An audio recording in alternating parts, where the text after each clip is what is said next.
to go forward to have discussions like that and talk about issues that would be put into the zone LA. And so when they come up with the ordinance, they can come up with things like maybe you only need a certain wide driveway. But, you know, for some of the projects we're doing, they're mandating 24, 26 foot wide block driveways. And so that would mean that It's you'll single fight. family house. I don't know. I'm only talking about single family house. Yeah, and Jackie first, that's.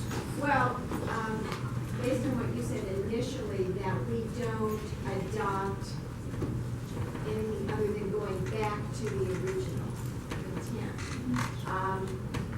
That then, would that then make it difficult for, say, the young man who said, I bought this house, I want to make it bigger? Does that allow him to build a house that suits and is in line with the neighborhood, in other words, increases value? But is he going to be restricted from, thank you, you know what I want. Yeah, they still have the right to do a 0.5 FAR. If he has a 1,300 square foot house, unless he has a tiny lot, he's going to be able to build a 3,000 square foot house.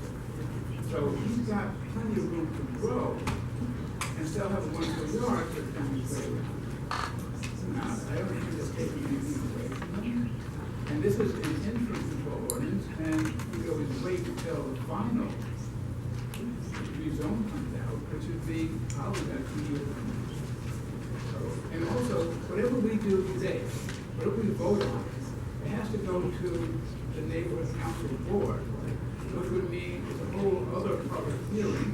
And if you don't feel that you're being represented, and the young man who is here saying that his generation isn't here, well, you can tell them all to come to that next meeting, and they can give a representative. We heard you. Sue? My only concern, Jack, with that idea is, the bonus, the 20% bonus was put in place in order to get, more proportional story method. Right. So aren't you then encouraging the more boxy flavor and flair? I mean, that's exactly what this ordinance was in place to do. No, I said keep those three conditions, but take away the bonus. Oh, so you still have to. Still have to step back. Still have to step back and plan it. So you have the facade and the green. But there's no bonus. It's just a good step forward. Why the bonus? You still get square footage. You still have to build 0.5 FAR. You can build 0.5 FAR and have a nice design house. You can live a design house. Does it then address most people's concern? Privacy was the big concern. Trees was the other big concern. Is there a way that those are the two things we need to emphasize in the future one anyway? Maybe not the ICA, but. Okay, but I mean, never even played their basket from architects. I buy, my clients have a house, and they have maybe the front yard is facing from the south. I want to put the pool there, and I put the house for the back of the yard. I have the right to do that, 50-foot setback from the rear yard. I put all my play space in the front. So my neighbors have a traditional house, and so my big house is sitting and looking into their yard. Now that you can't stop. Right? But that's what we're in the zoning. There's so much you can do on a house. You get a real spirit, you make a house, and it'll be a box. Yes, I agree you can, but most of these folks are concerned about the flipping of them, and so those are cheap houses. Those are developers coming in that still want to spend more than, $250 a square foot at the most, because they want to turn this thing around. So they're not the ones creating these unique and desirable, beautiful homes. Privacy, if I have a two-story house, and so one-story house, I can look into their yard. It doesn't matter where you put it. You can put it anywhere on the property. People look back and forth. So that we can't really. Right, that's what But if we keep it to 0.5 FAR, then there's a better chance that we're not going to be putting the house further back. Well, then you have a long driveway, and you have to get back there. I mean, that's utilizing a lot of space, and still needed some discretionary to put a pool in the front. I mean, that's not a. You're doing step back. Anyway, that was my comment. Yes? Just a thought. What we're really addressing here, I think for most people, is quality of life. And that's really the underlying issue. We're not elected officials. We're volunteers, we're your neighbors. We try to do the best we can to address the legitimate concerns of what we hear from our neighbors and do the best we can. The bottom line is, the power of money is just really overwhelming the power of people. And if you look at the percentage of people who turn out for elections, for councilmen, for anything, it's ridiculously low. As one of the gentlemen here said, his group of people doesn't even bother to turn out. Somebody else brought out that you can enact the best ordinances you can find and the best rules you can find. If they're not enforced, or they're enforced poorly, it really doesn't make a lot of difference. And the developers have the money, they support the politicians, they're the ones who keep them in office, and if we have a ridiculously low turnout, we have very little say about it. And that's just the reality. So we can work around the margins to address this, but the inevitable march of the developers and the big money, ultimately, I'm sad to say, unless we have a dramatic change in our system, they're going to prevail. And you're going to face more and more of these McMansions, and unless it affects you directly, so that somebody's literally in your backyard, it's very hard to get people to really be interested. This is a great turnout, and it's wonderful that people showed up. But you not only need to be here, you need to be at planning department meetings, because that's where the guts of this takes place. And a lot of those guys, they're in the pockets of the developers. That's just the sad reality. Unless we change that, we're really just operating at the margins. And it will affect our quality of life. And the same is true of our water, our air. I hate to be overly philosophical, but that's the reality that we're dealing with.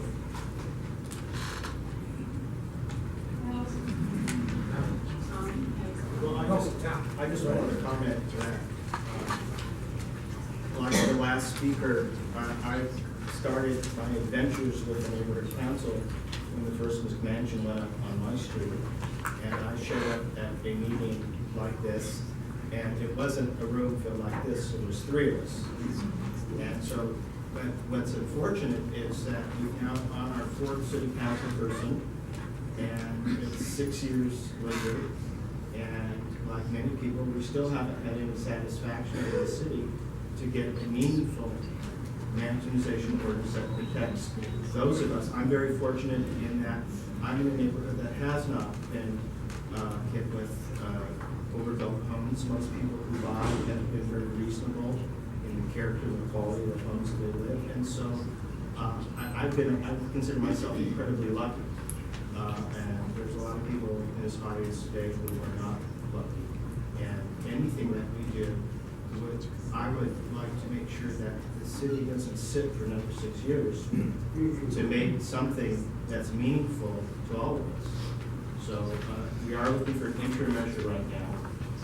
But this, as other speakers have said, this is just the start of the battle of what we need to do. And so what Art is saying is that we have to be constantly going to every hearing and every meeting, and certainly making sure that our new council person that has just been elected knows what we want and will stand by his promise.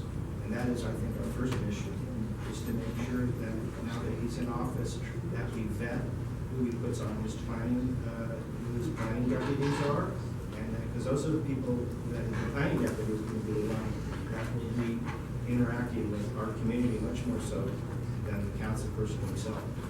So I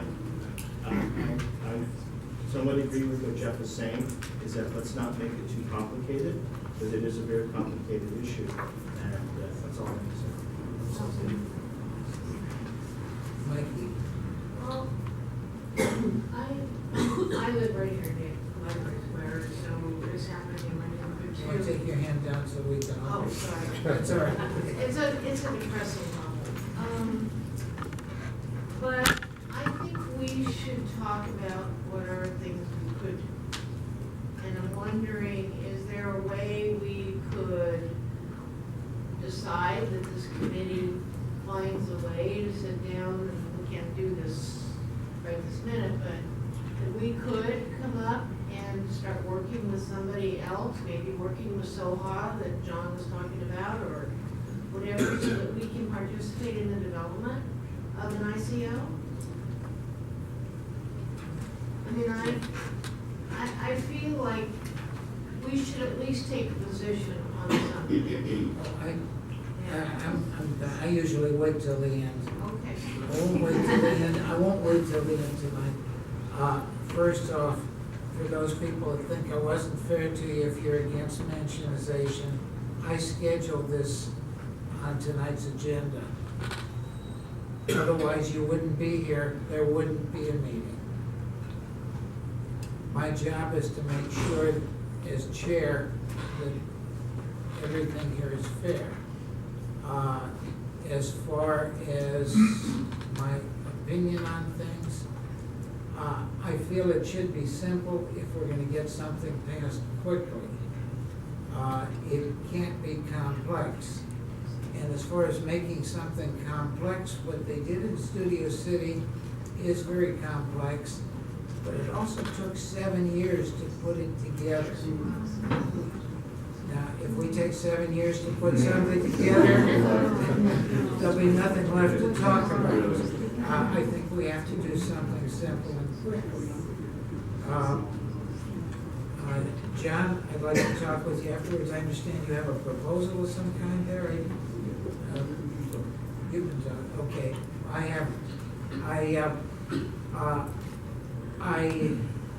I took on this job 5 years ago as chair of this committee. And at that time, the first phone call I made, the first meeting I made was with Soha. And I asked for just what you asked tonight. And everybody was cooperative with me right up until we got to the final stages on a particular project. And at that point, a man got up in front of a meeting of 250 people and lied about what materials I had given him. I was absolutely devastated by that knife in the back.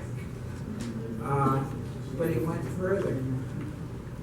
He sent a letter to the Encino homeowners and had it published on the internet, saying more bad things about me. And then it was published in Soha's newsletter and sent out to 3,000 people. I resent that. I asked for an apology. It's been about 3.5 years. I don't have it yet. I'm still upset. I still have my hand out and I'm willing to work with Soha, but I need trust on the other side. And I say that, tuck that away. Let's get back to what we're talking about here tonight. We have the same needs, the same wants. We live in the same community. We've got to do the right thing. I'm always concerned in this position that we take care of all of our stakeholders. And our stakeholders are people that own their homes, the people that live in the apartments. They're also the people that run the businesses on Ventura Boulevard and on Riverside Drive. There's just a whole range of constituents that we have. The UPS driver, the mailman, they're all part of this community. And it's my concern that we protect each and every one of them. I would like to get something accomplished here, and I don't know what it is, but it's gotta be simple if we're gonna get it through. We will be, whatever we decide, we will be discussing it with the new councilman. And I am absolutely embarrassed that this councilman was elected, and the entire election for both candidates was 13%. I'm absolutely ashamed. Where were the other 87%? They weren't all at Lake Tahoe. Well, we've got a good percentage of involved people here tonight. Yeah. Okay, I'm sorry, go ahead, Jeff. What I'd like to do is make a motion and keep it simple, but you can't really keep it all that simple because we have two ordinances to address. We have the baseline mansionization ordinance, which is the flatlands, and we have the baseline hillside ordinance. We also have a very big area in Sherman Oaks. We have 7 districts in Sherman Oaks that are in our neighborhood council map. We have, we're familiar with our neighborhood council map, there's 7 different areas. So what I'd like to do is make a motion that addresses all the areas and addresses the baseline mansionization ordinance and the hillside mansionization ordinance. I'm going to hand out to everybody a motion. Good. Big package, right? Can I get a question, Jeff? What is the effect of any motion that we pass? Does it go to the neighborhood council? It has to go to the board. And if you could. So they can change it, they can amend it, they can do whatever they want? Well, it will be a motion from this committee, and so that was the discussion, so they can do anything they want. And then what happens? And then it goes to our council member. So he has to approve it as well Right, but we can. and present it to the full council? Right. He doesn't Well, get it. No, I don't know his process. I don't know his process. He can't adopt it himself, I can have he? no idea. I don't think so. No, the council can't adopt it. It has to go through the city council. However, we and he have a justification to ask for it to be added to the other 21 ordinances because he wasn't here when the first package was passed. So this is just the first step in a long process. It unfortunately, the process is longer than anybody would like. This councilman won't even be sworn in until July 1.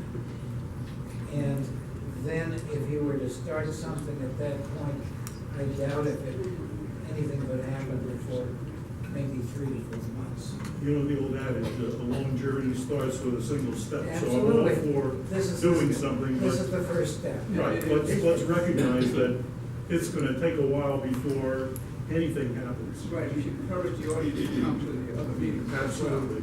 So if I could just quickly read the motion. The Los Angeles City Council adopts an interim control ordinance that no residential floor area bonus is allowed under the baseline mansionization ordinance and the baseline hillside ordinance in the following areas. 1, Sherman Oaks Neighborhood Council Area 1 under the baseline mansionization ordinance. 2, Sherman Oaks Neighborhood Council Area 2 under the baseline mansionization ordinance. 3, Sherman Oaks Neighborhood Council Area 3 under the baseline mansionization ordinance. 4, Sherman Oaks Neighborhood Council Area 4 under the baseline mansionization ordinance. 5, Sherman Oaks Neighborhood Council Area 5 under the baseline mansionization ordinance.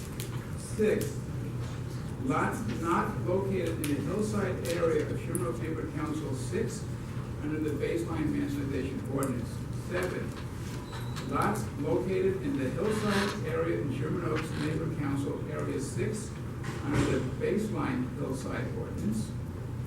8, lots not located in the hillside area of Sherman Oaks Neighborhood Council Area 7 under the baseline mansionization ordinance. And 9, lots located in the hillside area in Sherman Oaks Neighborhood Council Area 7 under the baseline hillside ordinance. I'm gonna make a comment, and that's, for me, this is quite complex, and why not make it per an attached map? And do it that way. Because this want to show that some areas have hillside and some areas have basement. Understood, And then- but But outside of the neighbor, this neighborhood council and the surrounding neighborhood council, nobody really knows we're divided into seven districts. But I have to say that it makes it clearer, the understanding of why we have the changes, because we do topographically have some big changes in this area, We do. which I know Studio City does as well. I don't find it confusing, I actually find it easier to understand. There is a map attached. Yeah, with the map. Yeah. I appreciate the fact that, as usual, you've given this a lot more thought and actually took the time to put it down on paper, but I don't know how I could vote on this when I don't understand what no residential floor area bonus be allowed means. I need an explanation of how that would work in practice, because no bonus, I don't know what that would limit. Right now, you're allowed to build 0.5 floor area ratio, so half the square footage of the lot is allowed to build in your house. Bonuses are three bonuses. One is for stepping to the second floor, so it's not as big as the first floor. Another one If is- you're leaving, you have to go out this door. Another one is, Back there? Yeah. Oh, here. another one that is, if you change the front of the house, you get a bonus. And the third one is if you do sort of green order, you get a bonus. Those three bonuses will be 60% for buildable areas. So it goes from 0.5 to 0.6 FAR, and that becomes a big bonus. So we say- Without that, you wouldn't have mansionization, without that, you have. or is it legal man? Yes, we have a bigger mansion, right? So, Jim, does it say in here that they still have to step it back? I don't see that. consistent with bonus. But it's gotta be clear that they still have to step it back. Still have to do the lead. How would you amend that? I can't give you, I don't know And what it means. excuse me, one second. Anybody else that has to leave, you're welcome to leave. You're not locked in here like we are. But the front door is locked at this point, so you have to go out the side door. Can I suggest another thing, by the way? It seems to me that it would be helpful to have a preamble that indicated what our concern was. That, you know, an overwhelming majority of people who attended our meeting have a concern about the overbuilding and the mansionization of their neighborhoods. So somebody has some inkling of what our concerns are when we ask that this be implemented. We should, in effect, take a position on the issue, which I think we can do on behalf of our constituents. Otherwise, it's just, we're asking for this, but we're not really setting forth the predicate for why we want to do this. Okay, so if we do a friendly amendment to this. I can't do it right here. And it seems to me we have, We don't act tonight. what happens? It doesn't get to the Yeah. June. I have another hand here. Yeah.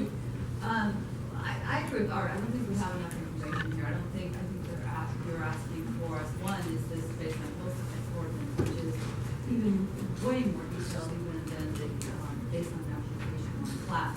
It's incredibly complex, and I definitely would not be interested in including that in any of this, because we don't know enough about it.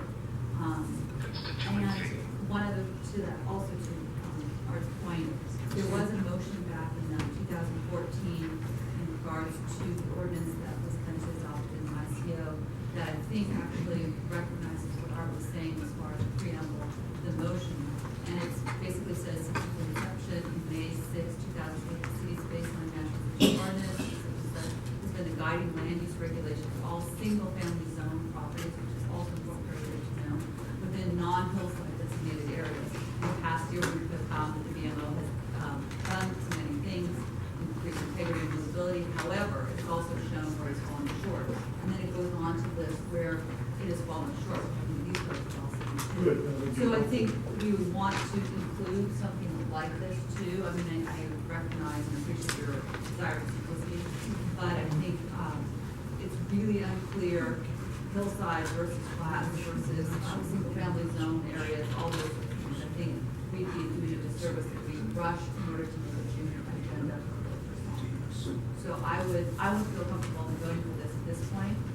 Do we want to, if we didn't want to do an ad hoc subcommittee or something like that, of interested people to spend 2 or 3 evenings even on it, that would be terrific. I'd something like that. I would much prefer to do it right rather than do it fast. Because I have a feeling if we do it fast, we may be inclined to make a mistake. And we still haven't had the opportunity to see what Zohan has presented to us, and it. No, we have not. And I think that should be incorporated, if there's anything that's relevant, it has to incorporate that in. If we are going to be working in conjunction, hopefully with Zohan, to produce something that's meaningful, I think, we should have, if we are going to have a subcommittee do that, that would be an opportunity to do that, see if we can incorporate from there. Right, and I've got another question too, and that's that a half mile north of Mulholland comes under an additional set of restrictions. How does this tie in with that? Do you know? Yeah, well, Mulholland Design Review Board is the first step of enforcement, but there is that half mile north, which includes a lot of homes that are under a whole different set of restrictions. Yeah, in addition to full ordinance as well. Well, we're not, let's discuss that. We're talking about manipulation, but some kind of ideal to help out with the situation. So, I think everyone's pleased about that. right, and this was involved, no matter what we did tonight, it was involved, the council involved, the council office. And with the collaboration with, Maybe, or with other stakeholders, it doesn't have to just be Sohan, I don't think it should be, I mean, I think there's a lot of stakeholders out here that aren't Sohan. And, Sure. so I think we need to embrace that, and which a subcommittee should do, perhaps, That's not taking anything away from the fact that we need to do it. I appreciate the work that you did in putting this together. You obviously gave it certainly a lot more thought than I have, but you need to react to it in an intelligent way, and I just don't see how we can do that. Can we put some kind of a, if we did do some kind of a ad hoc committee? It would be either a subcommittee or a working group. Yeah, let's say working. I'd like to put a time limit on that so that it doesn't sort of Drag on. stay too long and drag on. So that we can come back with maybe an introduction to this motion with whereas, and because of that problem, we're now proposing to do this. And I think that could be done in pretty quick order, as well as reviewing what Soha has drafted, and getting any, shards of input that we need to do, but it could happen in a few weeks. Yeah. Is there in fact a SOHA pending proposal? So, Is there? What you see, we've been working together, we've been working together. So has this been, the discussion part of it, if you refer to the next page, goes into the detail of I don't that. have that. They don't have it, okay. So Has this been reviewed and approved by SOHA? we have a committee on managementization. Okay. And we have reached consensus on this. Now, in the discussion, we went through point by point, explaining what the situation is, what the bonuses do, what we're proposing, and the reasons for it. So all of that you're talking about now is covered on the page you don't have, which I have here. And in fact, was it voted upon by SOHA? We operate on the committee system. Okay. And they're on a whole different basis I understand. than we are. Because we are the first level of city government, and they are a private corporation. We're going to have a lot more impact if we operate together, if that's feasible, than if each one of us does our own thing. Oh, yeah. And I think the bottom line is, what we most want to do is be effective. Yeah.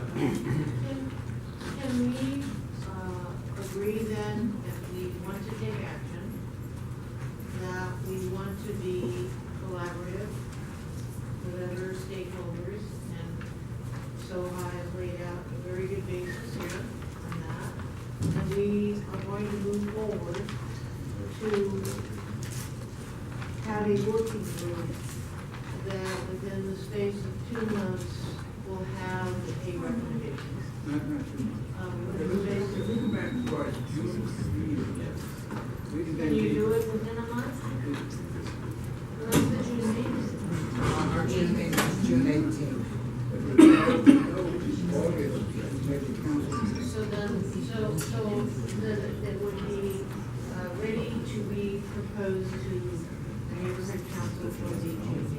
For the July meeting. July meeting. Yeah. We could do that. It has to go to the neighborhood council board. We can't decide No, I anything. get it, I get it, I just don't want us to lose traction. No, Jeff, if you would chair the working group, I'd be happy to volunteer to participate.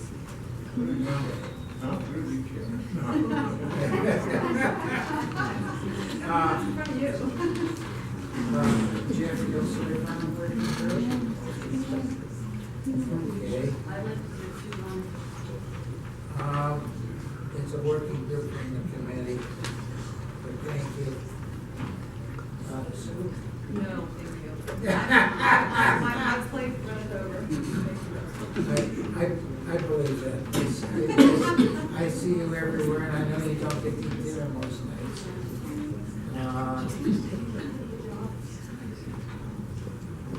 Art? I'll do it.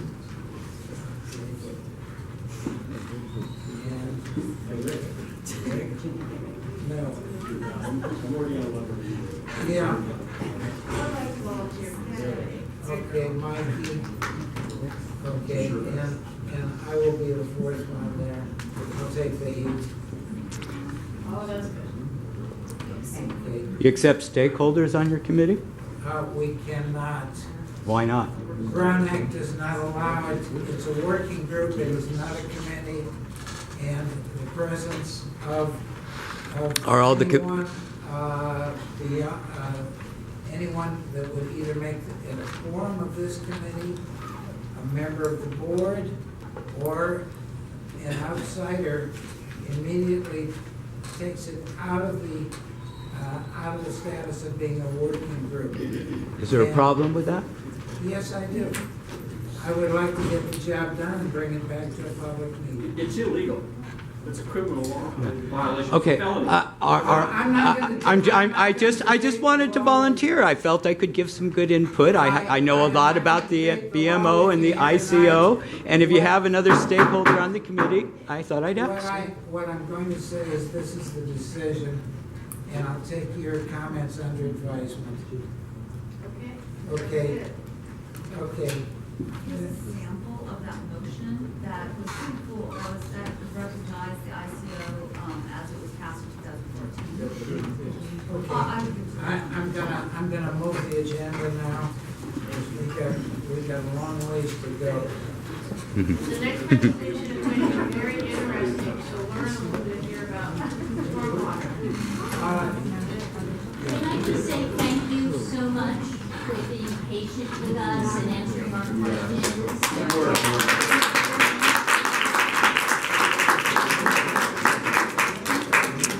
I love when people say what they don't do. The last lady that spoke, Beth Sussman, are you still here? No. Come back when we consider this again. For those of you that are leaving, or for those that have left, if you know them, it will be posted on our agenda again on the website when we're gonna bring this back. So, keep your eye on that. I'm required to post 3 days ahead. I try to post a week ahead, and you'll see notices as to what's on the agenda at that time. I'm gonna ask, are you ready with your stormwater thing? Let's go ahead. You got 10 minutes, and we gotta move. Fast, I got 10 minutes. Okay. This is Jesus Solomon-Terry with the City Planning Department. He's going to talk briefly about Recode LA and about Sure, real fast. Okay, I'm gonna start the clock on this. You got it. All right, thank you for having me. Just really impressed with the well-attended meeting. So I'm gonna run through this relatively fast and ask you to save your questions, and I have cards here, so you can always reach out to me. So I work in the planning department. I work in the code studies division, which is essentially we are the keepers of the zoning code. So I'm gonna talk to you today a little bit about the recode effort. By show of hands, how many of you know what that is? Okay, so essentially, I'll skip this and just go straight into it. The current zoning code is from the 1940s, so it's kind of severely outdated and over time has resulted in several kind of patchwork Band-Aid approaches to get at some of the issues you guys are talking about tonight. So the goal of the recode effort is to really create a more finely tuned zoning code that can better address communities' visions, to integrate several of the city processes that can sometimes be cumbrous, and to improve access and transparency and visibility and usability by the public. So those are our overarching goals. I'll skip that. I'll stop on this for a quick second. Some of the things you guys were talking about with regards to dimensionization has to do with the kind of minimal one-size-fits-all approach that the current 1940 zoning code has. It really only talks about zone class and height district. So in order to get around that, our kind of Band-Aid approach has been to put all these prefixes and suffixes. So these are the prefixes. A two condition might tell you where you can't have a church on a certain corridor because there's too many. And then a suffix might tell you, oh, you have to design something a certain way. It's a bit of a piecemealed approach that I think, really doesn't allow us to focus on form, which are some of the issues you're talking about with, overbuilt residential homes. And the current zoning code really just lumps form and use together. So it's our traditional Euclidean zoning where we try to keep uses that are different from one another away from each other. So we're really trying to get away from that one-size-fits-all approach, get away from the patchwork to kind of fix to get at some of the form issues, and to really get at the need to have experts, land use attorneys and others who really understand this language in order to decipher what we're trying to get at. So those are the problems. The benefits of this new approach through recode is that, like I say, enhanced transparency, strong tool for community visioning, and really just answering basic questions of what we can do. I'm gonna skip that, I know it's confusing, let's go to here.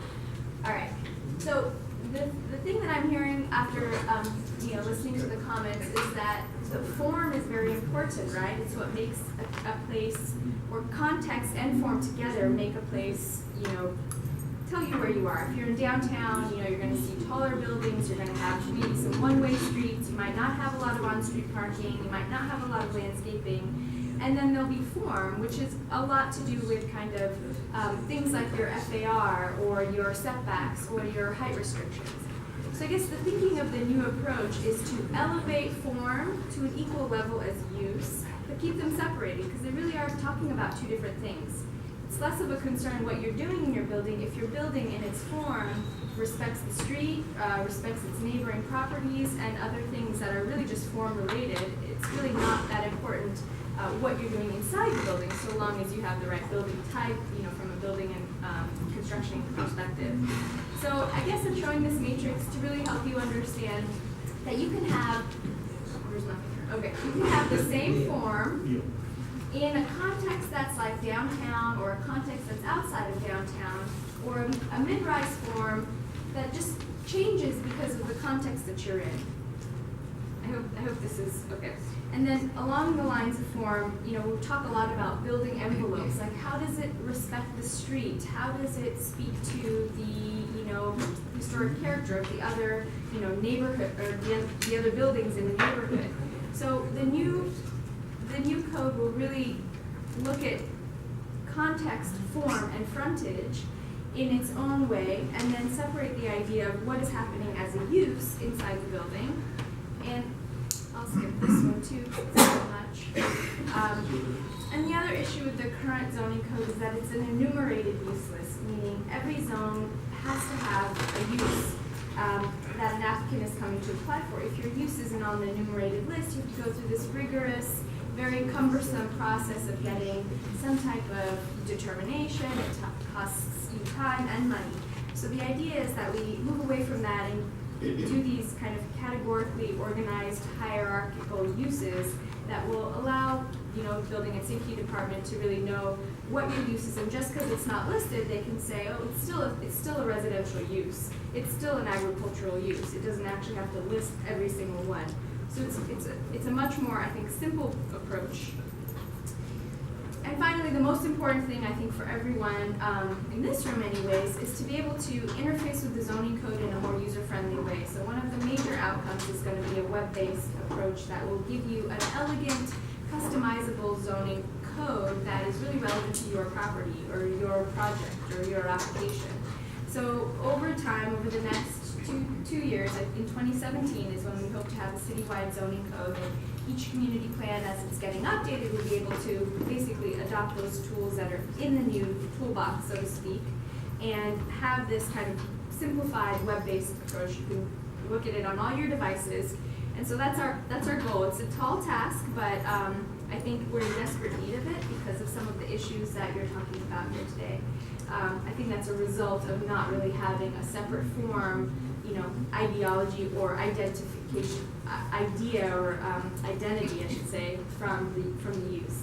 So we are doing a lot of outreach. We've had, I'll just skip to the bottom, about over 40 outreach events, of which this is one. We have a zoning advisory committee with 20 experts from academia all the way down to developers, to landscape architects, to sustainability experts. We have an internal technical advisory group and a citywide technical advisory committee. All right.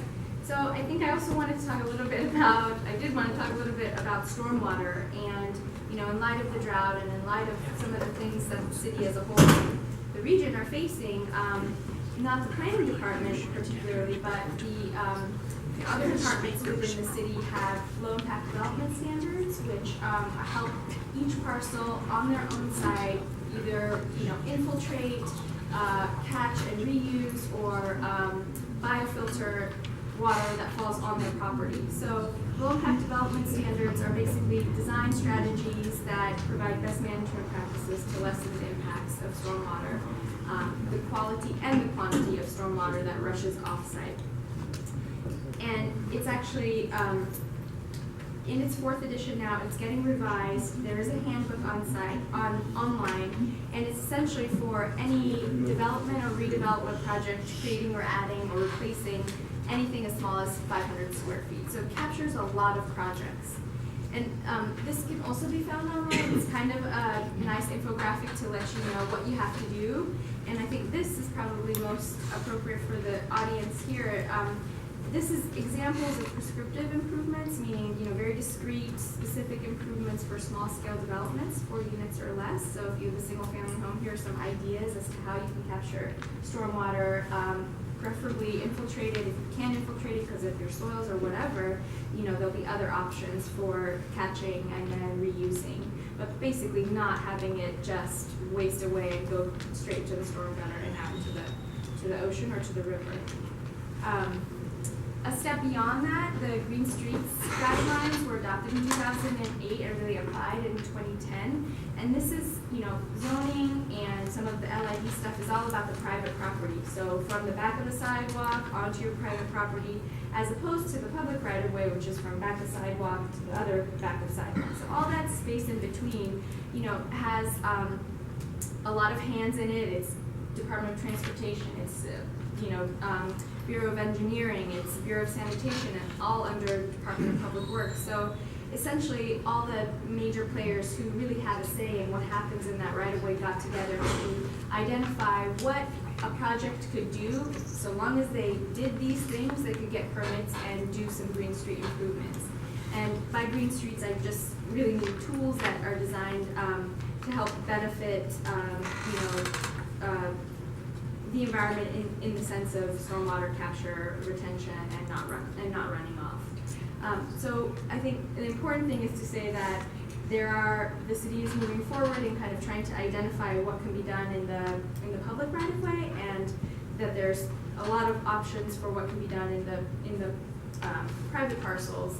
And so all of that is trying to get factored into how we're thinking about the new recode effort. So in closing, just would like to say that, I think the concerns that this neighborhood council is facing, I think have a real bearing on what happens in the recode process. They're obviously going to be looking at single-family homes. They'll obviously be thinking about form and how things can function better. So if you do want to be involved, we have a website, recode.la, and that's kind of what the landing page looks like. If you sign up, which is a very simple process, we don't spam you, we just let you know when major updates are happening, but this is a living train, so I invite you all to be engaged and to bring your concerns to the table. And I think actually the new approach of addressing form will really speak to what the BMO has kind of dissolved and devolved into. So I know it was short and fast, but I have my card here, I'll leave it, and there you have it.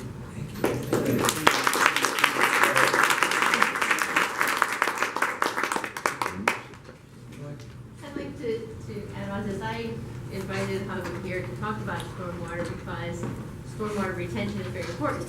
Right now, with everybody that is applying for rebates from LADWP to redo your lawns, I would like you to think about putting in stormwater retention, rain gardens, things that bioswales, things like that. Do those kinds of improvements as well at the same time.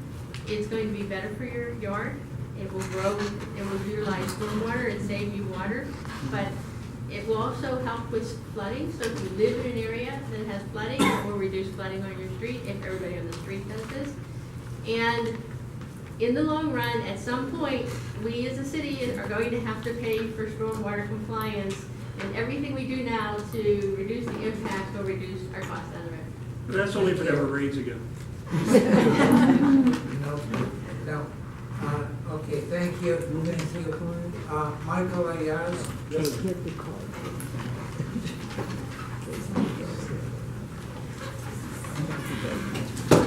How long do you need? 5 minutes. Unless you have questions, I'm ready to go. Okay. Perfect. Well, first, thank you for the neighborhood council. I just wanted to give you a quick update before I start tonight. The viceroy, as you know, is gone.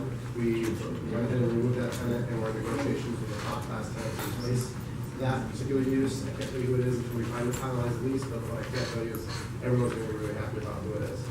So I just wanted to give you that quick update. The reason I'm here this evening is 2 years ago, almost 3 years ago, I appeared before you for a Buffalo Wild Wings project at Sherman Galleria. We have been operating and have been approved since July of 2013, and we've been operating the Sherman Galleria with no issues, no problems, no police issues, no ABC violations. And as we had talked about before, we wanted to get acclimated to the community before we asked for the later hours. This probably actually have to make a correction to my notice, but what we're asking for is extended hours of operation from those that currently exist, Condition 9C.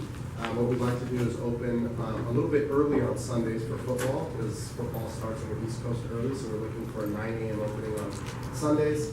And then the closing hours for Sunday, Monday, Tuesday, and Wednesday would be through 1 a.m. and with the last call at 12 p.m. And Thursday, Friday, Saturday would be 2 a.m. with the last call at 1 a.m. And so it's a deviation of an hour. From what Tuesday. I don't even understand what you're saying. Can you make it simpler or? Sure, I'm trying to get it done in 5 minutes.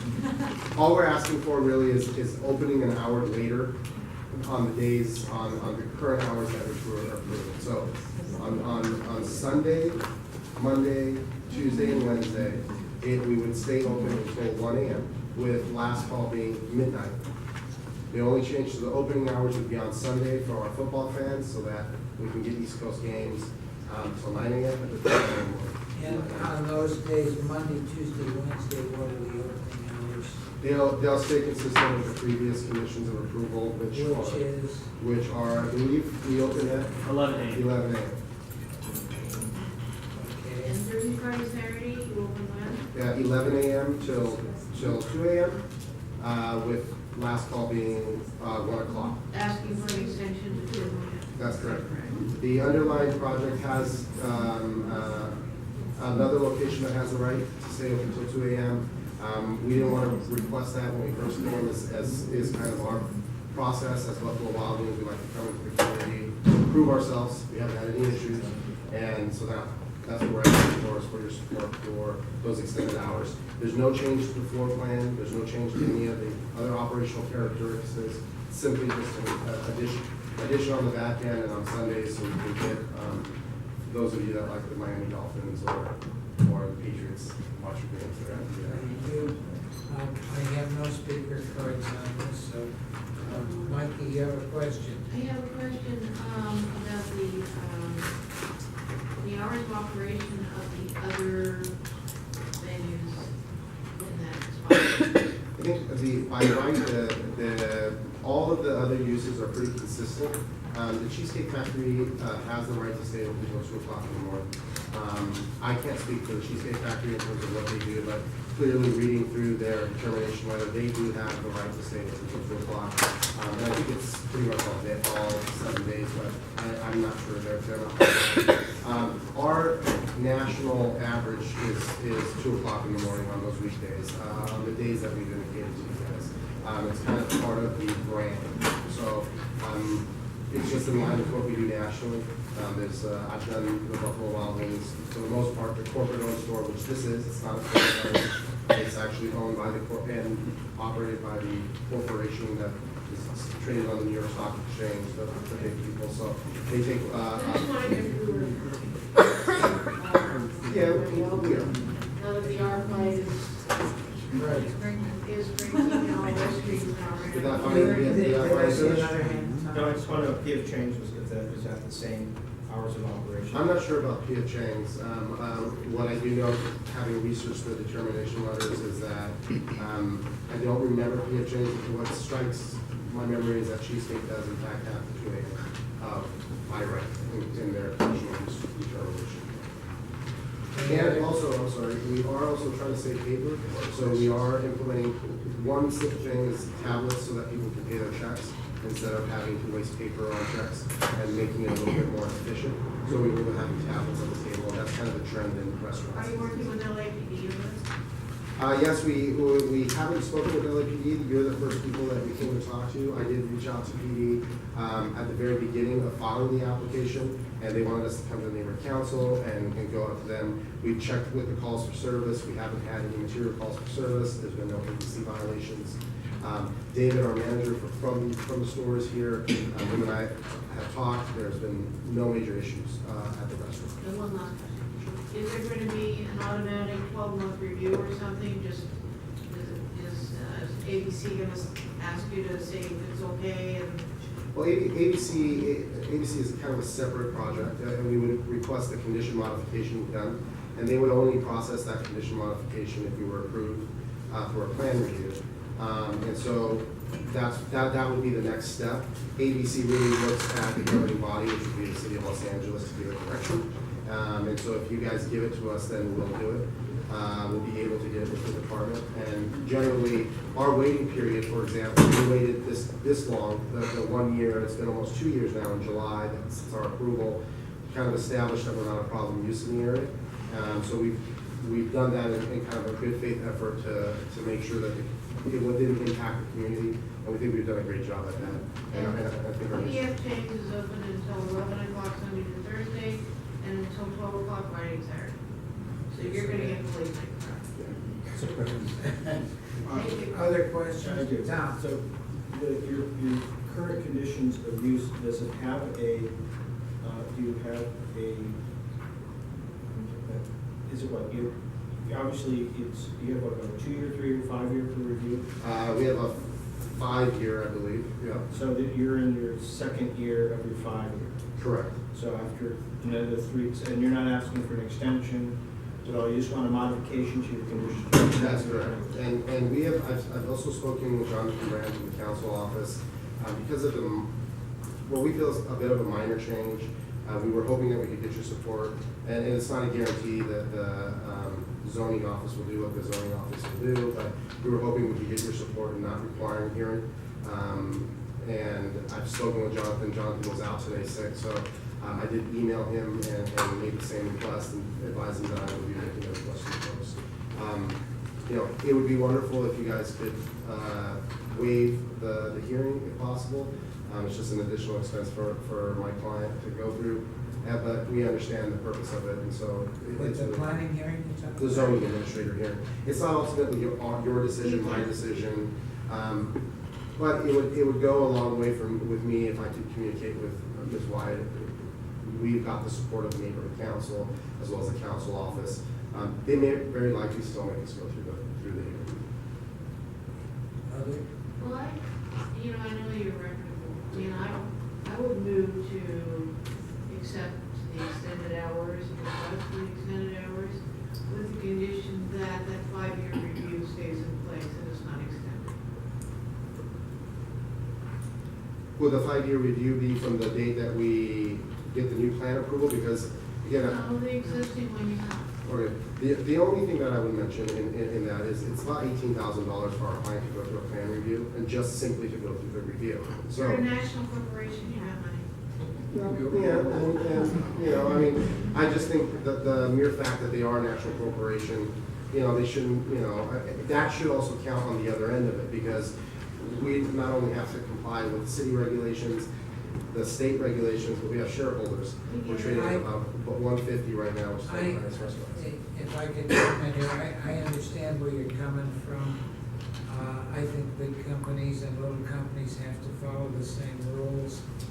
But in this case, if it was a one-place operator that came to us and had the same kind of record, and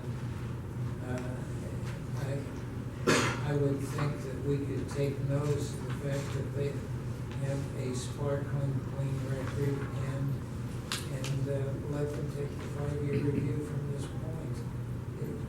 We don't need to cut That's 3 what I years said. out of it. He means from the approval of this new plan approval, then the 5 years would kick in from that date, not from. Well, I was willing to say from the original Yeah, approval. I think that's what we're saying, is that this is no further extension of the 5-year. And it still goes back to the original approval, Yeah. that you just got, can't you do that? We can do that, but I think what they're doing now is technically doing that review 3 years early. Right. So I think, I don't personally have a problem That's- with having the 5-year run from the new plan approval date. Yeah. Right, you expressed it better than I did. I consider this a review now because we're looking at, How is that better? there hasn't been one problem with. Sure, then we don't have to come back Last to any 3 year. years. Oh, I Because see. that's precisely why, there's 2 reasons why we waited almost 2 years. One, you can't change your conditions with ABC until after 1 year period. And then, as a show of good faith to the community, we waited an additional year because we didn't want it to appear like we were just waiting for ABC to run My out. So, intention is not to make it more punitive.